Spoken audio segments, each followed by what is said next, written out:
ఇలా అందరికీ ఇప్పుడు నేను కరివేపాకు రైస్ చేయబోతున్నాను.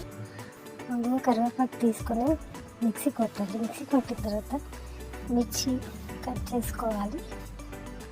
కట్ చేసుకున్న తర్వాత కాజు, బాదం, కిస్మిస్ అవన్నీ తీసుకొని చిన్న చిన్న పీసులు తీసుకొని కడాయి పెట్టి తర్వాత అందులో ఫ్లేక్స్ సరిపడా ఆయిల్ తీసుకోవాలి. అందులో శనగపప్పు, మినపప్పు, జీలకర్ర, ఆవాలు, కరివేపాకు, మిర్చి, బాదం, కాజు, కిస్మిస్ అవన్నీ వేసిన తర్వాత వేగిన తర్వాత కొంచెం సాల్ట్ వేసుకోవాలి.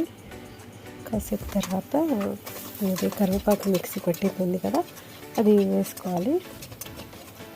కొంచెం పచ్చి స్మెల్ పోయే వరకు అయిన తర్వాత వైట్ రైస్ తీసుకుని అందులో కలుపుకోవాలి.